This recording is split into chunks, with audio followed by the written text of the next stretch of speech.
Hi guys, welcome to Snakes and Adders.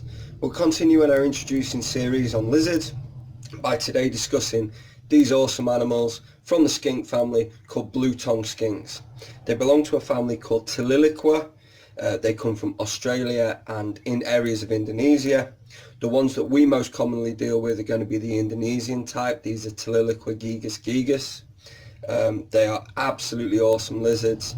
They are quite slow and pondersome. They're easily handled. Very often they're lovely and tame.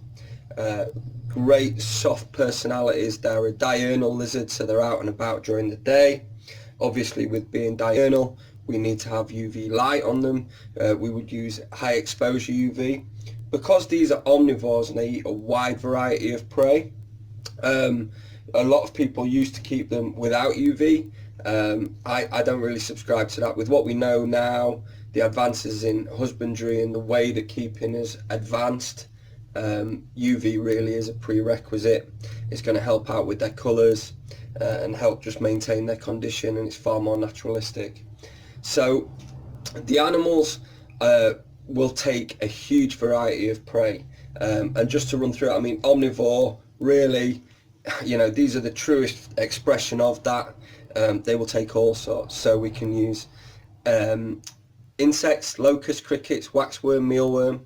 We can also use eggs, so raw, scrambled, boiled and chopped up. We would mix that into a bowl with fresh vegetables or flowers.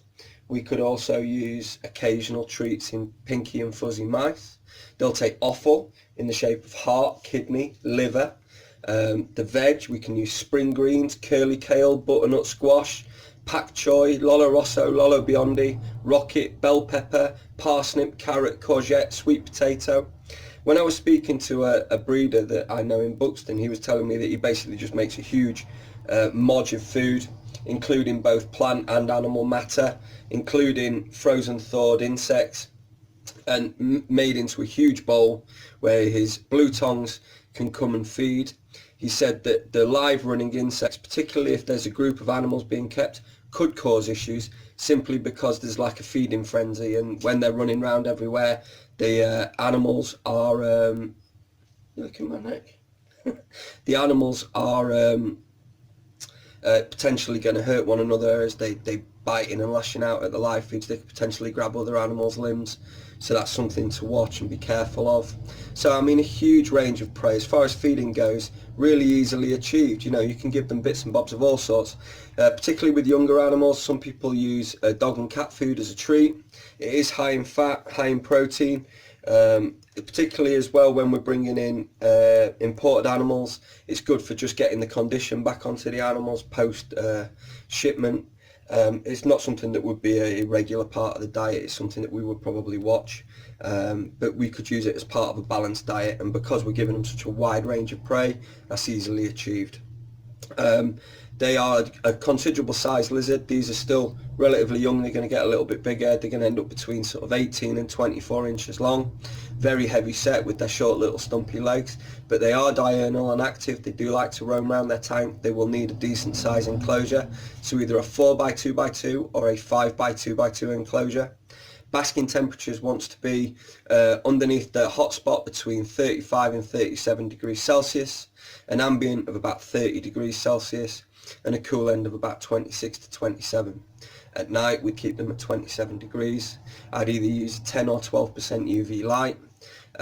They lend themselves to the bioactive enclosures if you wanted to do that, so you could use your sand and soil mixers, some stones, which we make sure are secure so the animals can't injure themselves when they're climbing and roaming around their tanks. They are active diggers as well. So that's how we're going to rig the tank up. Humidity wise, with these being Indonesian, they want to be probably 60 to 80%. If we notice that they're coming down to shed, we're going to raise the humidity. Also, the use of moss boxes can be used as well, which is going to help us shed the skin with no problems. So yeah, I think that, you know, realistically as a beginner lizard, I think they're ace. They're incredibly hardy, and they will allow for maybe some mistakes to be made, but as long as we get on the right foot We use our thermostats to control our temperature. We've got the UV. We've got a lovely, rich, varied diet. The condition of the animals is easily attained and maintained. There are a few different species. The ones that we're nearly always going to see, particularly in the UK market, are imported Indonesian animals, unless there is some dedicated captive breeders, but I can almost guarantee that whatever they breed, demand will outstrip what they can supply, so there will always be the imported animals coming in. These are Tiliqua gigas gigas, and they are either just the classic Indonesian or the animals from Halmahera. They seem to be the two main ones. Sometimes Irian Jaya animals come in. They haven't been classified as far as I'm aware. No doubt somebody will call me out for being wrong, but they're just classed as Tiliqua species SSP. Occasionally, incredibly occasionally, you might find northerns, which are intermedia. So Tiliqua intermedia, they're a big blue tongue, and they're going to cost you a decent amount of money. There is a growing demand for some of the rarer types. It's kind of pointless with it being an intermediate, an introducing series video discussing those, because you're just not going to come across them. But probably the most sought after of the whole Tiliqua family are the shinglebacks, which are rugosa. There are some knocking about, but you're paying mega money. So yeah, it's not what we're concerned with. As far as breeding goes, they're live bearers. They'll have between probably 5 and 8 young. Gestation is 3 or 4 months, occasionally slightly longer. Sexing is a pain in the arse. Even the breeders that we've had come through and see the blue tongues that we get in, you know, they'll spend an hour sat there trying to decide, and it is sometimes a suck it and see situation. For breeding, they're going to need brumation. With the Indonesian stuff, they're going to need less of a brumation queue than potentially some of the Australian stuff, which is Southern Hemisphere. They're going to have a more pronounced winter, particularly stuff like the pygmies, which are Adelaidensis. They're going to need to basically be frozen to get them to breed.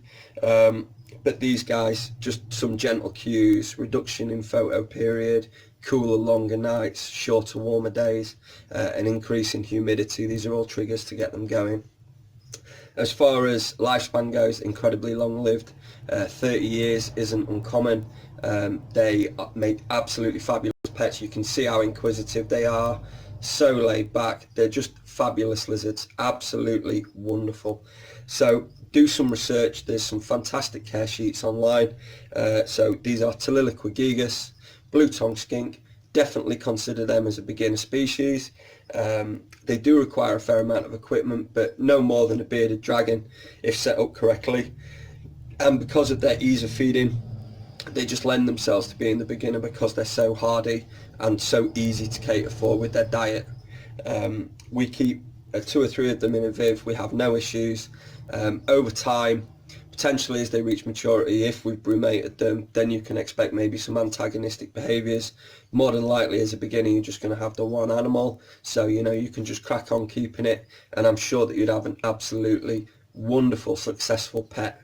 So keep watching the videos, we'll keep them coming, and yeah, thanks for the support, and visit the website www.snakesandadders.co.uk to see what we're all about. Cheers.